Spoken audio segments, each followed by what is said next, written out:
Bonjour à toutes et à tous, c'est Minefil. Welcome to Jurassic Park. Et oui, j'aime Jurassic Park 3. Comment? Non mais même moi je l'aime pas, tu te rends compte? Pour commencer, ce film n'est pas un chef-d'œuvre, je suis au courant de tous ses défauts, de ses incohérences, mais ce n'est pas pour autant une plaie dans la saga qu'est Jurassic Park. Donc, voici pourquoi j'aime ce troisième volet.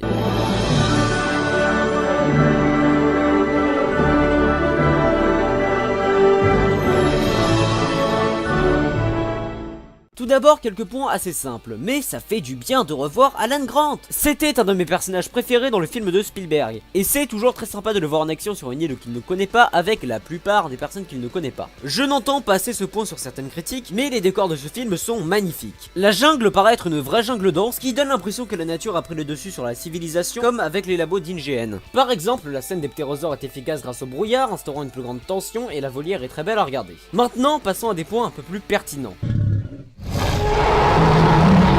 Quoi? Mais tu n'as pas honte, il a tué le T-Rex! Attendez, laissez-moi expliquer. Je trouve que le Spinosaure apporte de la nouveauté dans la saga, un nouveau design ça fait du bien. De plus, les personnages se font attaquer par une espèce que nous et eux ne connaissons pas, renforçant l'aspect surpuissant de ce dinosaure. Le meurtre du T-Rex montre que cette bête le surpasse. Et imaginez si c'était la figure de Jurassic Park qui poursuivait les protagonistes, il y aurait beaucoup moins de tension. Car nous connaissons déjà cette espèce. Ça n'excuse quand même pas le fait qu'il ait tué le T-Rex. Ce troisième volet se retrouve être beaucoup plus un film de survie que ses prédécesseurs qui optaient plus vers la fantasy. Par exemple, le long métrage commence avec une scène étant à la fois de la survie et de l'horreur. Quoi? De l'horreur? Je savais que tu pensais que ce film était une horreur. C'est simple, mais regardez. Les personnages arrivent sur l'île, puis se font aussitôt surprendre par le Spinosaure. L'inattendu est d'autant plus grand, car le personnage auquel nous nous identifions est Alan Grant, que je rappelle a été assommé. Une fois réveillé, il se retrouve face à cette bête. Notons que la première apparition du dinosaure se fait par son cri. Dans le cinéma d'horreur, le mystère est beaucoup plus efficace que de dévoiler la menace. C'est pour ça qu'ici la créature est cachée. On ne sait pas de quel dinosaure il s'agit, on sait juste que... Qu'est-ce que c'est? C'est un tyrannosaure. Je ne crois pas. Ça a l'air plus grand. Puis les personnes chargées de la sécurité du groupe, que j'appellerai les militaires parce que c'est plus simple, fuient. Ici, la figure de la force, de la compétence n'est pas de poids par rapport à cette bête, car ils essayent de s'enfuir de ce lieu. L'avion décolle sur une musique saccadée renforçant le stress. Un autre militaire n'ayant pas pu se réfugier dans la machine... C'est Cooper! Merci. Se met sur la piste d'atterrissage en sang et en train de pleurer, montrant ici l'aspect féroce du dinosaure et que le personnage préfère se tuer que d'être face à son agresseur. Aujourd'hui, on va aller agresser des agresseurs. Tout d'un coup, le Spinosaure se dévoile brusquement dans un plan très rapide, 2 secondes 43 pour être précis.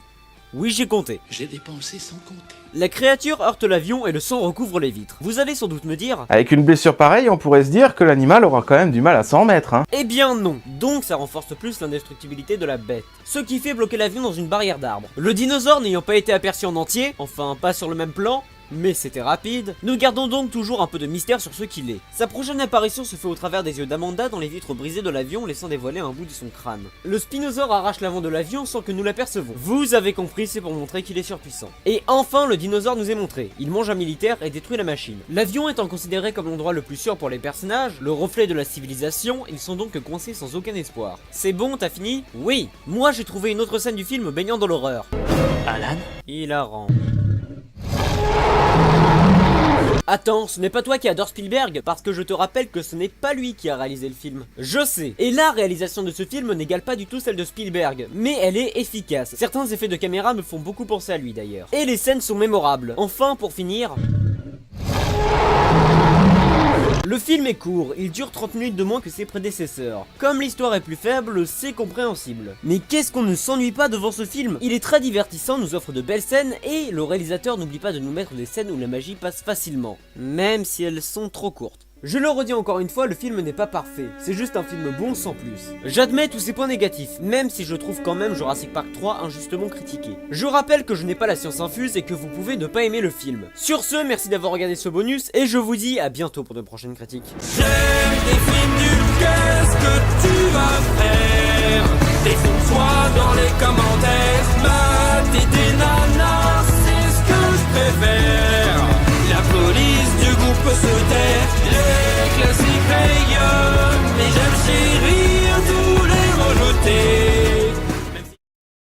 Alan? Non mais je te jure, ça ne fait pas peur. Bah au moins j'aurais essayé. C'est bizarre que dans votre version le T-Rex meurt, parce que nous, dans la nôtre,